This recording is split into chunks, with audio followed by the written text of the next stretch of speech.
I had to go put Vicks Vapor Rub up my nostrils. That's a true story. It's just nuts at my house, man.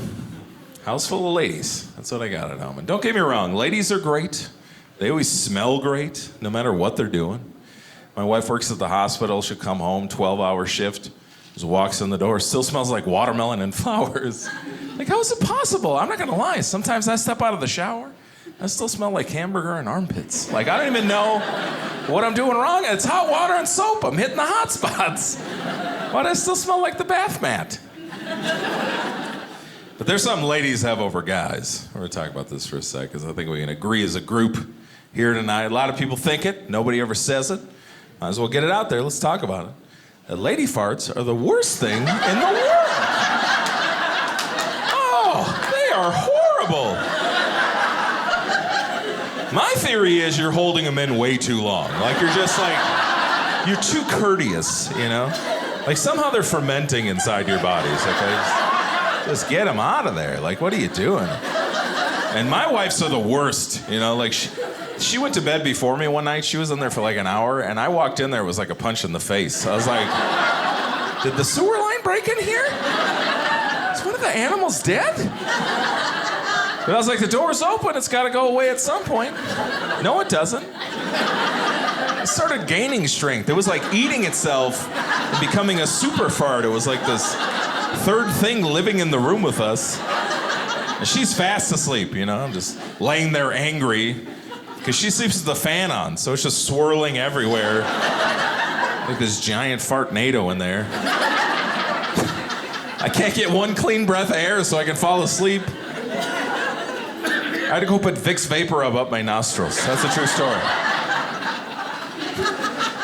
She drives me nuts. We watching TV, she'll feel it coming on, she'll try to skedaddle out of the room like a lady. Now she's just farting the whole way, and I'm like, do you mind not crop dusting the whole house? Just sit in one spot and let it happen, you know? Just go in the closet. We'll call that the fart closet, you know? Eventually we'll have to tear that side of the house off, but... And it would be fine if they just smelled bad, but for some reason they hang around forever. She ghost farts me so many times, guys. Like, she'll go in the kitchen, she'll let one go, and then she'll just move on with her life. And I'll go in there like an hour later and be like, what kid has poop in their pants? And she's like 4 rooms away, like, oh, I farted in there. Like an hour ago. An hour ago? This thing is a hanger. What are you eating, helium?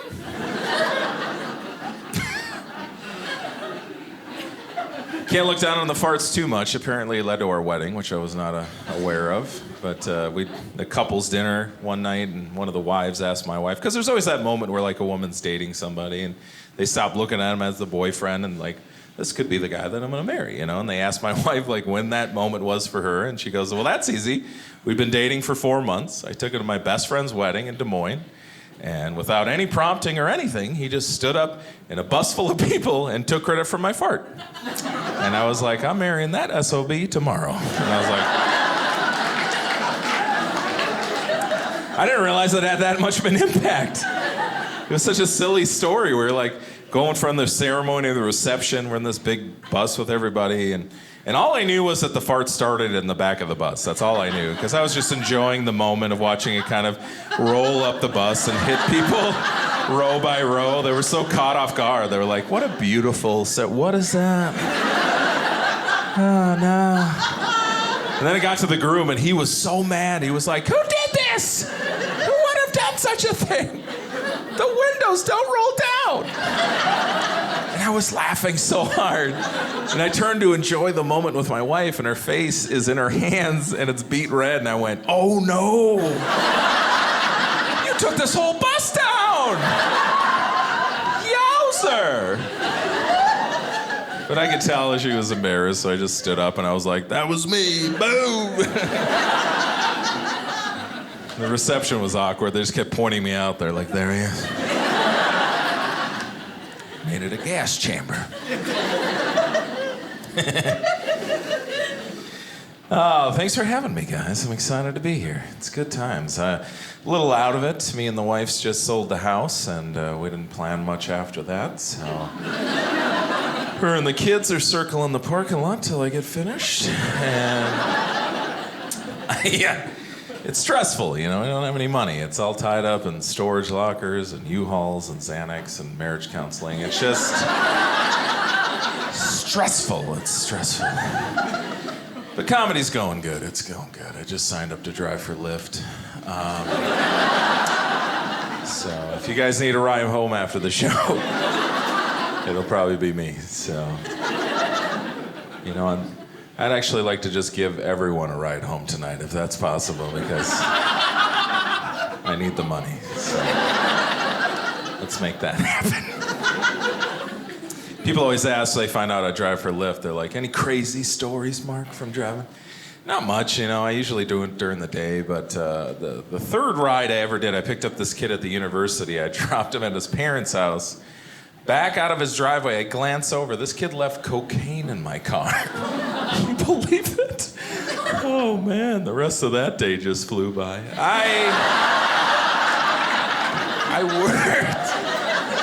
I worked a 3-day shift. It was crazy. I had 47 people in my car at one point. But no, yeah, comedy's okay. I travel a lot this last year. A lot of cities I've never been to before. And if I get to a city I've never been to before, I do the same thing. I check into the hotel, and I immediately go to Walmart. Because I'm like, I feel like I can get a good sense of the city. You know, just like a nice, like, sampling of the people that live there. And truth is, they're all exactly the same. Everywhere you go, it's the same cast of characters. There's always a family breaking down in the produce section. There's always a husband and wife getting divorced in the pots and pans aisle. So there's that weird guy waist deep in the $5 DVD bin. You know. They make you work for it, you know. Get the good ones at the bottom. So. Turner and Hooch. There it is. Diamond in the rough. There it is.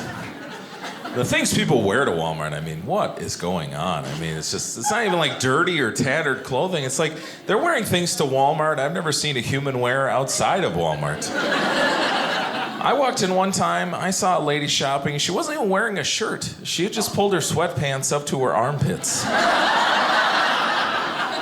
Just standing next to bananas for some reason. I walked right up to her, I was like, you better be here to buy a shirt, okay? Because I don't need to see this. I'm trying to get my potassium.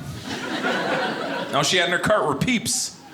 Those marshmallow Easter candies. I was like, lady, don't take this the wrong way, but if there was a picture next to insanity in the dictionary, you would be it. Just a lady in a sweatpants dress with a cart full of Peeps. Go late to Walmart, that's the best, right? 3 a.m., just a few gems, walk around that place. Saw one guy shopping in a Snuggie. One of those backwards blanket things. If that doesn't cry, I give up, I don't know what does. If you leave the house in flip-flops and a blanket with sleeves, you've given up. But I was drunk when I saw him. I was like, is that a wizard buying fiber bars? Is there a wizard in this Walmart? But it's just funny. I don't know if you know this, but Walmart actually encourages you, if you're driving across country and you need to take a nap, to sleep in their parking lots, because they have lights and security and they're open 24 hours. And I've done it once or twice. It's never the best idea. Mobile, Alabama, I slept in the Walmart parking lot. At 3 a.m., I get a knock on the window. I wake up and I look over. There's a guy, no shirt, jean shorts. I roll the window down and I go, yeah? And he goes, can you help with anything? I go, dude, I'm sleeping in my car at a Walmart parking lot.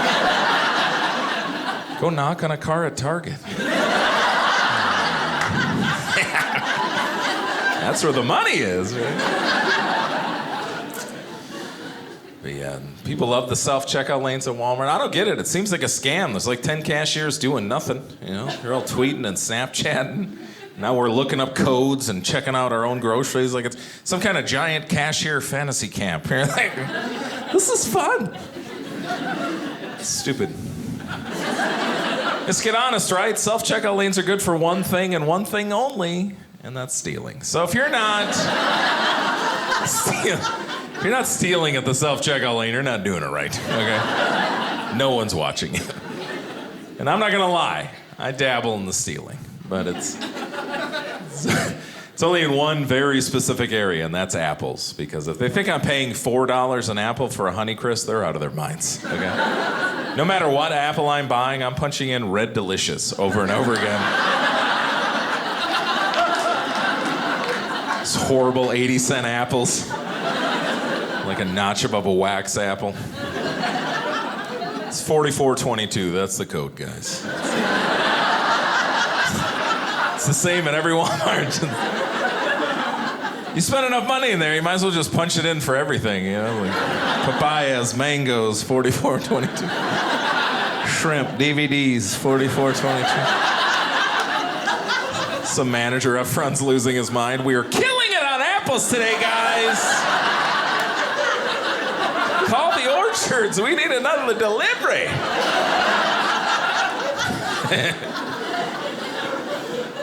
Oh, man. Travel. It's weird out there on the road, man. Got to keep yourself safe, you know? I don't get involved in people's problems. I'm not a good Samaritan by any means. And people get mad when I say that, but I'm too neurotic to help people. I think about too much weird stuff, man. Like, I pull in a rest area at 4 a.m. There's no cars, just a guy laying on the ground. And most people be like, that man needs help. I was immediately like, that's a serial killer. And this is how they do it. They pretend to be dead. And then you go to help them, and they just start stabbing you. And I just, not tonight. You know? I just screeched away, nice try. And he was like, help or something. I can't remember. It's fun to go to bars late at night because I know there's some guy that's going to want to fight me just because I'm a giant man. I don't know when I became an idiot's 12-point buck. You know, I'm like some kind of big game when I walk into a bar, you know. They're like, there he is. It's even funnier when you get to know me because I'm a complete oxymoron. I am 6'7", 350 pounds, but I'm very weak. And I'm scared of things a 40-year-old man should not be scared of.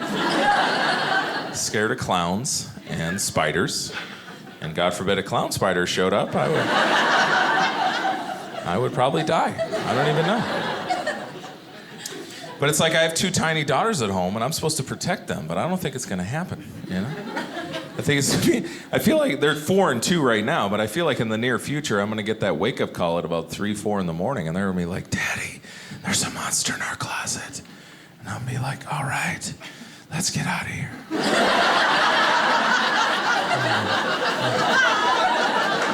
I'm like, wait, what are you asking me? Do you want me to clear it out? I'm not going toe-to-toe with a full-grown closet monster. They are like 100 times worse than under-the-bed monsters. Kick the window ladder out. We're out of here. What about Mommy? She'll be fine. She gets the spiders for Daddy. Most of the time. Sometimes I get the spider because it's too high, you know, and then she, you know, gives me a bunch of grief because I kill it with the Swiffer, you know. She's like, now there's a smear on the ceiling. I'm like, that's the point. Now it's a warning. To all other spiders. Get back downstairs, the Swiffer killing us. Yeah, it's crazy at my house, man. 4-year-old and a 2-year-old. People are like, hey, Mark, what's it like having 2 kids under 5? Like, let's imagine you go to the kitchen, get some coffee in the morning, and you realize there's 2 loose squirrels in there, and just opening every cabinet and throwing things. That's what it's like having just no peace ever. I can't, not even in the bathroom. They just wander in the bathroom with me. I'm like, what are you doing in here? It's horrible. It smells. Get out. My 2-year-old's got a great thing, which she'll stand, while I'm sitting on the toilet, she'll stand in the doorway and just point at me the whole time going, ew. Ew. And I don't even know if it's because I'm pooping or it's just the general look of my body, but either way, it's hurtful. It's hurtful.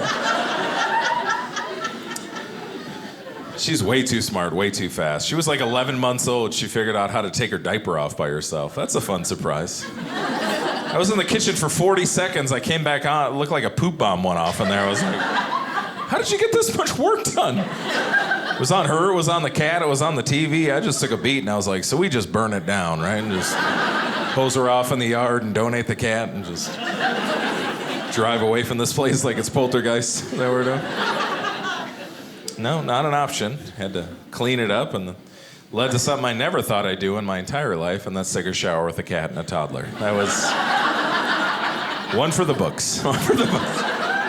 You know, cats wailing. We're both crying. It felt like I was filming a sad French movie in my bathroom. It was just ridiculous. They're both growing like weeds. You can't bring anything edible in the living room. They just start wandering towards you like The Walking Dead. They're like, mom, mom, mom, mom, mom. I don't know how many dinners I've had to eat feverishly over the sink as they're rattling the gate to the kitchen like, what do you got in there, fat man? Smells like sandwiches. This whole family's nuts. My mom just joined Facebook 2 months ago, so that's what I've been dealing with for a while. She has no sense of sarcasm. She doesn't realize people put funny pictures on Facebook. She thinks they're all real. Came home one day and the cat was passed out in a weird way, so put an empty beer can right next to it. Put that picture on Facebook. She was the first comment within seconds. It just said, Mark, beer is very bad for cats. And then she liked her own comment. I was like, listen, old lady, you are doing this wrong. And I'm gonna block you. I don't care.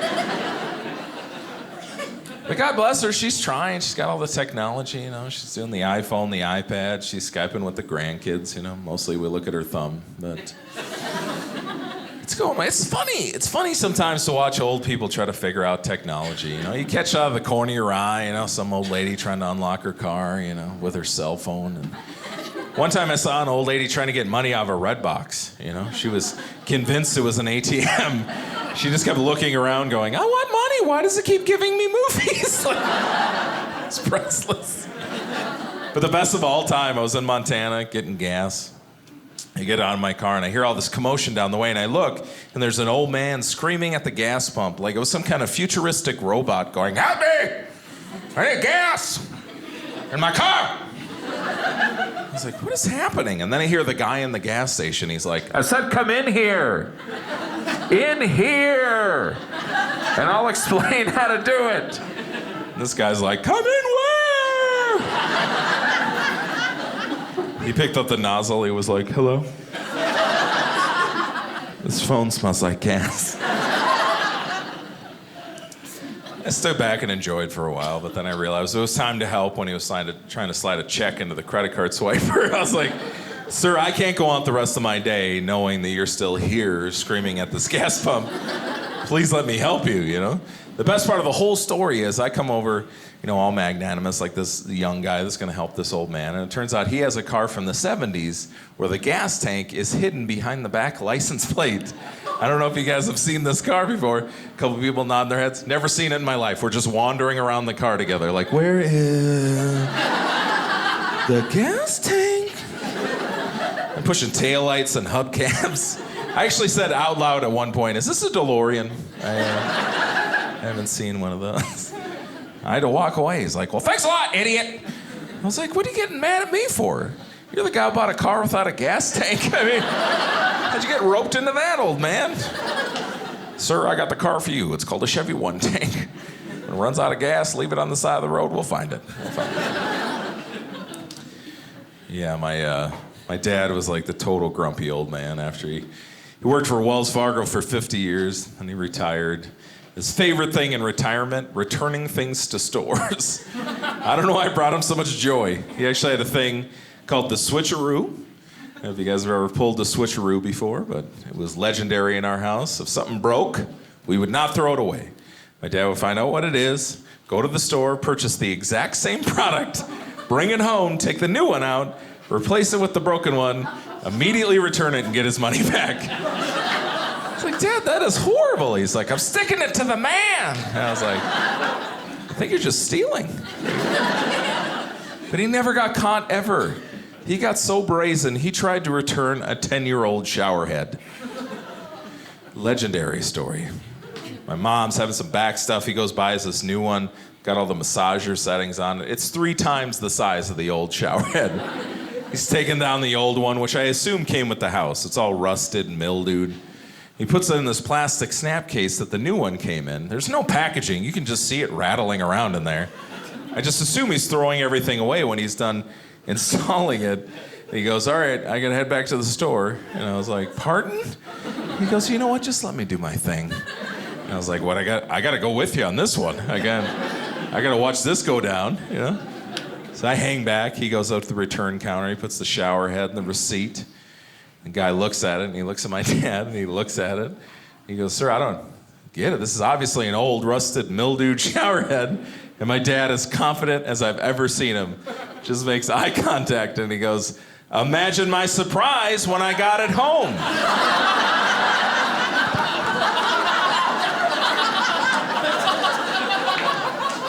And he got the money. He got the money. I was like, what? Took me out to lunch on that money. But that guy looked at him like, this is going to be all day. Here's $7. Just get out of here. Oh, my dad. Classic, legendary Pete Poolos. Loved his gambling.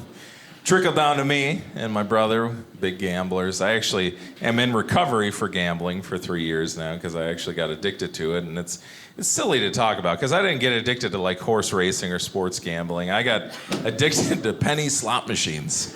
Yeah. That's like being an alcoholic and your drink of choice is rum chata. You know, it's like, and the sweetness hits my lips, I can't stop, you know? But it's just like, you know, penny slot machines, they prey on your nostalgia. You know, you go into a casino, any generation you grow up in, there's a slot machine for you. You know, the older generation, they got hee-haw, you know, they got Jetsons, all that kind of stuff. For us, you know, they got Star Wars and Willy Wonka and Transformers, and the bonuses are the coolest part. You know, you hit the bonus, you get to do cool stuff. You know, Star Wars, you get to blow up the Death Star. Transformers, you get to save Cybertron. There's nothing I've wanted more in my life than to have Optimus Prime tell me, Mark, we need your help. I'm like, yes! I have $3,000, let's do this!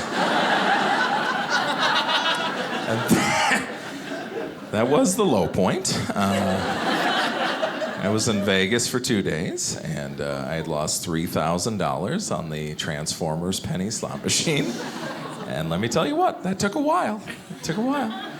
But this is the thing, so this machine, it was one of these machines where like the faster you played and the more you played, you would rack up this multiplier for the bonus. And I played so much and so fast that my multiplier was 200% for the bonus. So if I hit the bonus, I would have got it at 200%. I ran through everything. I had 75 cents in my pocket. I got up so angry that the machine actually had like a countdown feature, like if you were trying to find money for like 60 seconds or whatever. I didn't even think about it. I just left. Old lady sits down. She puts $5 in, immediately hits the bonus at 200%. I have never thought about choking somebody out more in my life. I was like, I'll just sneak up behind her. You don't even know who Bumblebee is. It was an eye-opening trip, I'm not gonna lie. Kind of gave up most of my side, gave up drinking at that time. If you are drinking tonight, be careful, right? Nobody wants to get in trouble with the cops on the way home. I think the stupidest thing the cops do, at least in Minnesota where I'm from, is they'll set up a DUI checkpoint where like everybody on the road, they have to check over. And it's like, well, it's great. Nothing worse than getting a DUI. Now we have to wait in line for our DUIs. Like, this is forever. I get stuck in them all the time, and I get so nervous, you know? It's like I'm stone cold sober, but I'm like, it's police, you know? I still have to talk to them, you know? They might find something, you know? I'm like hiding things, you know? Chewing way too much gum. You know? Put talk radio on, they'll think I'm smart. You know? I get up there, you know? They're banging on the windows. I can't even figure out the window. I'm like lowering the back windows. They're like, lower the front windows. Like, you know what? Let's just go to jail, okay? It's less stressful than this. But the best DUI checkpoint story ever, I'm with a buddy of mine, about 22 at the time. He's half in the bag. We're trying to find his house. We come around the corner, and it's like, bam, DUI checkpoint. And he sees it, and he just pulls a U-turn and drives away from it. And I go, whoa! He goes, I think it'll probably be okay. You know? Seconds later, boop, you know, we're pulled over. Cops at my window talking to my friend. And he goes, sir, I don't know if you know this, but there's a DUI checkpoint set up back there. And my buddy goes, no, yeah, I saw it. I'm just not going to do it. The cop kind of giggled. He was like, what, like, you have to do it? And my buddy goes, oh, I have to? And then he got out of the car and started running. I was like, what? He shot through 2 houses, jumped a fence, and he was gone. And I was like, well, that's another way to go, I guess. They pull me out of the car. They tow the car away. And I go, oh my, I find my buddy the next day. I go, dude. And he goes, what? And I go, they towed your car. They know who you are. They're probably going to be here in 5 minutes. He's like, just relax, okay? That's not my car. I was like, what? I go, stop. Like, I know that's your car. I see you drive. He goes, well, let me clarify. It is my car. I purchased it off of Craigslist, but I never switched the title. So they're headed to Bob Johnson's house right about now. I was like, dude, that is horrible. He's like, well, you got to do what you got to do. So if you'll excuse me, I have to go buy another drinking car. I was like, what? He's doing this every weekend. If you didn't laugh at that, you're like, that's a good idea. Give me a drinking car tomorrow. Yeah, love doing comedy. People always ask what I did before comedy. A lot of different jobs. Worked Super 8, front desk for a while. I like that job because people come in and ask for things. There's no reason a Super 8 would ever have them. Some guy screeched up in a Beamer and tossed me his keys. He's like, hey kid, can you validate me? You make a difference. That's all I got. One guy actually called down and asked if we had turn-down service. And I don't know if you know what this is, but in 5-star hotels, the maids come by at night, turn your bed down, warm it up, and give you candy, which is pretty cool, but not something Super 8 has. But I was bored, so I just went up there, gave him some M&Ms, and we watched Sports Center. It was pretty cool. It's a nice little Sunday. Hated that job. Worked at a casino, dealing blackjack for a while. I was on the graveyard shift, 2 a.m. to 10 a.m. I don't know if you've ever been in a casino at about 4 a.m., but there's some weird people walking around that place, man. Had an old man come in. He's got 2 black eyes, a bloody nose. Sits down. I go, sir, are you all right? He's like, you ever had one of those days where nothing went right? It felt like the world was out to get you, sonny. It's like, yeah, I've had those days, old timer. He's like, imagine if that day lasted for 75 years. Like, oh. Let's play some cards, right? Take your mind off of whatever's going on there. But the craziest thing I ever saw dealing blackjack there, it was like 3 in the morning. I'm on the main floor. I can see the front door. This lady comes in. She's got a neck brace on, an arm brace, and a leg brace. And she starts coming up to my blackjack table. And I was like, really? You're gonna start gambling now? You know? Looks like your luck has spread a little thin there, lady. You know? You go home and eat some shamrocks and rub some rabbit's feet and try to turn this ship around. It's like, at what point in your day after you broke your arm, neck, and leg did you seriously say to yourself out loud, I'm feeling lucky? Like, when did that happen? Because I don't think that happened.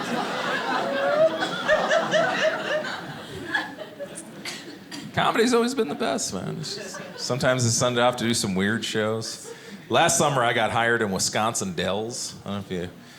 It's like Branson, you know, it's like this town in Wisconsin that's open in the summer. It's just water slides and go-kart tracks, like everything for the family. And I got hired to do stand-up comedy there, which I assumed was at night at a club for adults. Turned out when I got there, I was part of a children's variety show. It started at 8 a.m. every day, and I've never felt more alone in my entire life trying to make an auditorium full of children laugh at 8 a.m. I just started telling stories about animals that ended with a fart noise. That's all it was. Then the bear told the rabbit, this guy's great. I was so depressed by day 3. I was like, I gotta have some fun. So I went to the water park there in Noah's Ark, the big water park, by myself, which I didn't realize how creepy that would look. You know, it's the busiest time of this. It's just wall-to-wall families and me wandering around. The Speedo was a bad idea, but that's all I had. That's all I had. And it's so weird being in a water park in your 40s. You look at those slides so differently at this age. They had one slide called the Black Anaconda. I'm like, if I go on that, I'm gonna be out of commission for like a week and a half, you know? Got a bad back, a trick knee. I'm like, sir, how long is this lazy river? I have irritable bowel syndrome. Are there clearly marked exits? Because I might have to jump ship quick.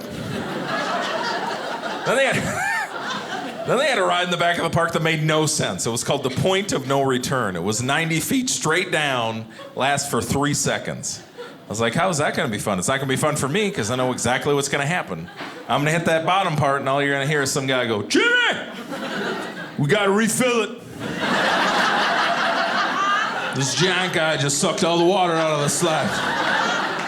And can you call security? Because for some reason he's naked. He's just wearing a headband.